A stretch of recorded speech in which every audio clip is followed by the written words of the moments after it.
business leaders in Bloomington did not really have any interest in a flood control reservoir, though. Remember I said, when it comes to what area could actually claim Monroe Lake properly, Monroe County is really only claiming us politically.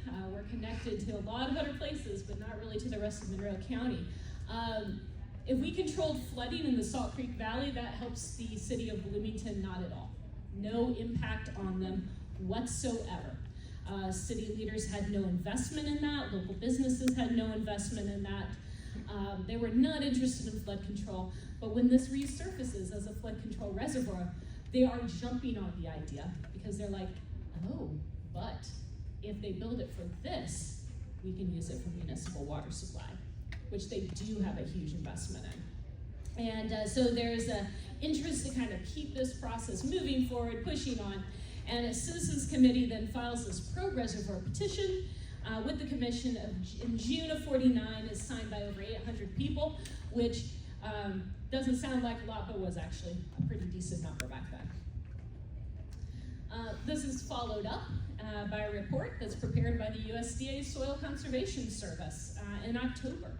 They survey the floodwater and the sediment damage in the Salt Creek Valley. And in 1950, the Soil Conservation Service recommends that a program be established for the East Fork of the White River Basin to help address the water flow and soil erosion issues. No interest in a reservoir from them, though. That was not on their mind. But it kind of feeds into this ongoing discussion. And so, sensing that further developments may not happen on a quick enough timescale for Bloomington's municipal water needs, the city leaders ultimately actually just gave up on the idea that a reservoir would be built in the Salt Creek Valley, and they turned instead to Bean Blossom Creek. And in 1953, the city itself funded the construction of the Lake Lemon Reservoir, which was completed in 1956. And they kind of move on from the idea of a Salt Creek Reservoir. Flood control idea, though, still slowly grinding forward.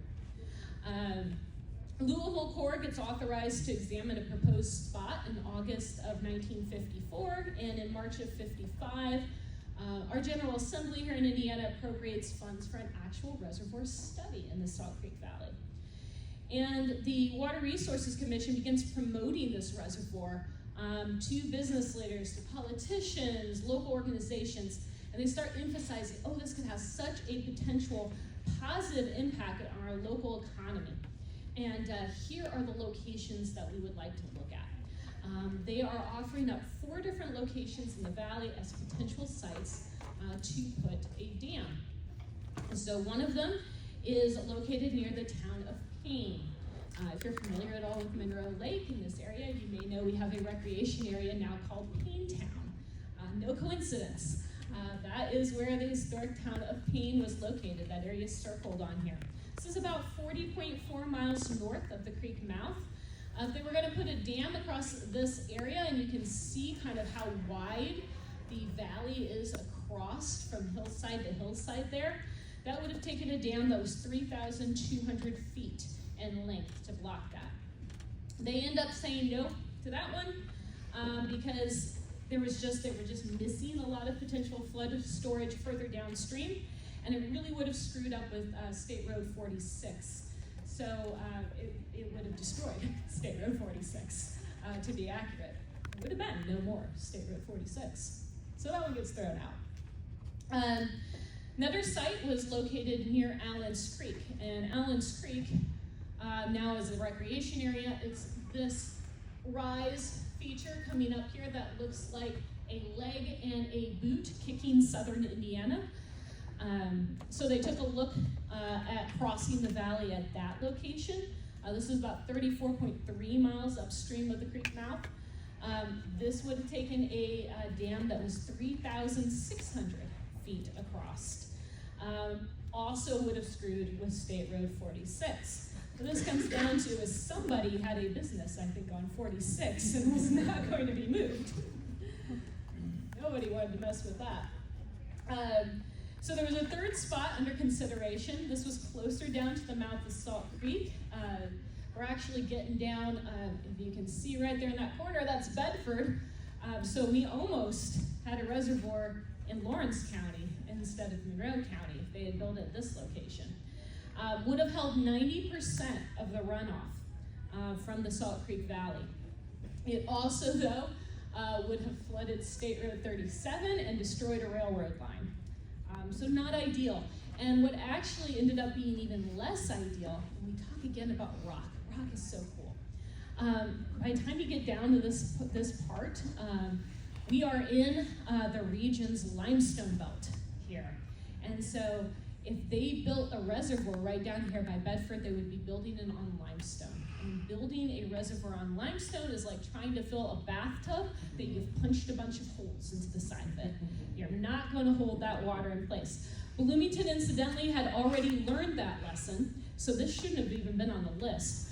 Again, anyone local, we have a park in Bloomington called Leonard Springs Nature Park. It's a city park, and it was the city of Bloomington's first reservoir for water supply, built on limestone. There was a reason the city of Bloomington was looking for a new water supply, because their water supply at Leonard Springs kept draining out and disappearing. And that's what actually started this whole mess. So not a good spot, unsuitable. And so the place they ultimately picked as being ideal was this site. It was located 25.65 miles upstream from the creek mouth. And cool thing about it is that there's a valley entrenchment at this spot. And so to dam up the entirety of Salt Creek in the valley, remember all those numbers I threw out, 3,000 plus for a dam length? At this site, your dam only needs to be about 1,400 feet long. So considerable savings. It's actually a pretty tiny dam considering the size of the lake that we are talking about here. I love this picture too. This is actually looking right straight across the valley at where that dam's going. And when we see pictures later of the dam, it is literally going straight from this where this person is standing right across that hillside on the other side. That's that hillside on the other side is now Salt Creek State Recreation Area. Not much left. There's just a few remnants of the houses that were once there. But really neat photo. I love this photo. So runoff from 68% of the watershed could be collected at this location. That's about 7.8% of the total drainage area for the East Fork of the White River. And this is the site where the dam is going to get constructed. This is in the early stages of construction when they've started doing a little bit digging, but this is still the natural flow of the creek through this spot. They were still a little concerned about that limestone and where exactly the switchover went from the siltstone and sandstone over to the limestone. Our rock in this area is tilted, so as you move from east to west, you're actually moving from the sandstone and siltstone into that limestone. So if your reservoir comes up too high, you're going to be pushing onto that limestone. And it's going to be like you push your reservoir, your bath, up to that emergency release valve right underneath your faucet. And so you may be able to hold some water, but it's still going to drain out through that edge. And so they actually got with the Indiana Geological Survey in 1955 and did a core sample at the site for the dam to find where exactly that elevation level was, where that switch happened. And again, because I love rocks, I made a special trip to this warehouse of rocks. It is literally a warehouse with boxes of core samples that look just like this. It's a little bit reminiscent of walking into the government warehouse that you see at the end of Indiana Jones. And the Ark gets like filed on this random shelf. Only for most people, the contents of the boxes are way less interesting than were on the shelves of that facility. These are all just boxes of core samples like this, but I am a geek, and I made them pull these out, and I looked at them very reverently and took all kinds of pictures of them. It was just kind of cool, just to kind of hold it in my hand, like, this is the core sample. Again, I get really excited about things that other people find boring. Where was I? I get very, very distracted by rocks. Okay, so they did the sample, and they were able to confirm that where the switchover happened was high enough up that it was going to be above the level of the proposed dam. So great, everything checks out geologically, and we're good to go forward. December 1956, things are starting to get a little bit more real. Indiana Flood Control and Water Resource Commission releases their final report from that reservoir study that had been commissioned a little over a year prior. And they did an economic analysis, and that analysis said that the majority of the Salt Creek Valley land was not profitable. They noted and made a pretty big deal of the fact that the township relied on subsidies from the state to operate.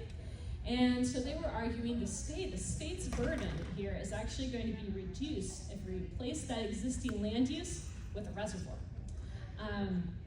The value of that impacted land becomes a pretty significant point of contention and litigation. Remember how I said that people originally thought that was swampland, and it turned out was pretty valuable farmland? Well, that's going to come up here. But that just kind of gets ignored for now. But it's not going to get ignored forever, and some landowners are going to really push back against this assessment. Another big deal that the commission made is that of that bipolar nature that we talked about in Salt Creek. You know, sometimes it's really high, sometimes it's really low, and that's problematic for both of those reasons. So here's a photo of it when it's very high. This is the historic Cutright covered bridge, which sat roughly parallel to where the State Road 446 causeway now crosses the lake. The footers of that bridge, at least half of them, should still be under the water somewhere if anyone wants to scuba dive for them. I have found the footers for one of our historic bridges. They were just left in place. These things were pushed off. I get distracted. This has nothing to do with the story of building the well, it does. They had to remove the bridges to build the reservoir, but they did all kinds of interesting things to clear them off. Cutright was actually burned and then pushed off the footers. This is bulldozers, and you're just left in the creek. The footers are still there. Anyway, conversely, this is a more modern image. Interestingly, it is hard to find an historic image of the creek being very low. People took lots of photos of it at flood stage in the 20s and 30s, and nobody really seemed to take special notice of it when it dropped really, really low. It was a lot less photogenic, I guess. So this is a more modern photo, but this is during one of our drought periods here recently in October 2022. This is the famous boat wreck of Monroe Lake. I've inquired for the last decade on the backstory of this. I don't know, but it's a marker for me when I go up into this area on how much of the boat is above water. And this was, at the time, the most of the boat I had ever seen. It's very exciting. But when you have this period that the creek is very low, limits its industrial usefulness, and so they argue basically that having a reservoir in place and the ability to regulate, so to control the downstream flow during flood periods so it wasn't too high, and then conversely to augment the downstream flow during the late summer and fall so it didn't drop too low, that these would have huge benefits for Salt Creek and for those larger river basins that's feeding into. And then they also did make mention of the fact that trends show that Bloomington's running out of water. Even that brand new Lake Lemon Reservoir they built, not going to hold them out forever. They're still going to have to figure out a new way to meet demand. Although that was like almost a little footer in there. Oh, by the way, this is also relevant. Again, left out of that formal discussion were people like this. They did not talk at all in any of the official documents that I have found about the negative impact that a reservoir was going to have on all the people who are actually living in the Salt Creek Valley. These are people who largely were isolated from the region's population centers, and they had kind of adapted to this boom and bust cycle of water flow. They were used to it. It brought them rich farmland. It was worth working around. They had all kinds of systems for dealing with it. And they had these interdependent local networks that were based around this system of self-sufficient farming. Because all that soil eroding off the hillsides, coming down the Salt Creek tributaries, pouring into the bottomland. Mentioned already, this was good farmland. It wasn't just good farmland, it was amazing farmland. They were routinely pulling harvests 2 to 3 times the state average off of this land. It was great farmland. It was so good that people were farming these bottomlands with the knowledge that every few years they were probably going to lose a crop due to flooding. And they could afford to deal with that because the yields and the years that they did get crops more than made up for it. You have modernization and employment diversification that comes into the Salt Creek Valley after World War II. Along with that, they finally start getting some decent roads into the valley. That had been one of the things keeping this area very isolated, is that the roads were crappy. Substitute a stronger word there if you would like, because that's a very, very accurate description. These were awful roads to drive on, and it really helped keep these communities isolated. But they started getting these better roads, and so people started leaving the valley more for work, for employment. They had a little bit more mobility. However, these are valley communities that stay really tightly bound through family ties. They have strong connection to the land that they had been farming for several generations. And although a lot of these families were no longer fully reliant on farming income to survive, because they're going into Bloomington and Columbus now to work, they were still doing a lot of subsistence farming. And farming as a whole was still a very important part of their lives. And why wouldn't it be? You have farmland that's continuously being replenished and refreshed and made wonderful again. You're going to keep farming that. No reason to stop.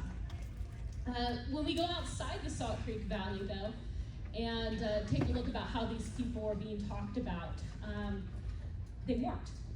The news media, political circles, they gloss over or just completely ignore the fact that putting a reservoir in here is going to destroy these valley communities. That's going to result in the loss of valuable farmland. And they just, again and again, this is going to benefit downstream communities. It's going to benefit commerce. It's going to reduce major flooding on the Ohio and the Mississippi rivers, all of which was true. But it does leave out the significant negative impact that kind of nobody really wanted to talk about. But the benefit of not talking about it means that your project kind of keeps moving forward. The people who oppose it are the people with the least amount of political power, and so it just doesn't get talked about. So we get into the actual, like a numbers game of what kind of reservoir do we need to build? If we want to accomplish this goal of flood control, what do we actually need? And this is another thing I find super fascinating. If you've ever been curious what the biggest possible rainfall we could conceivably get in this area, the Corps has calculated that for you.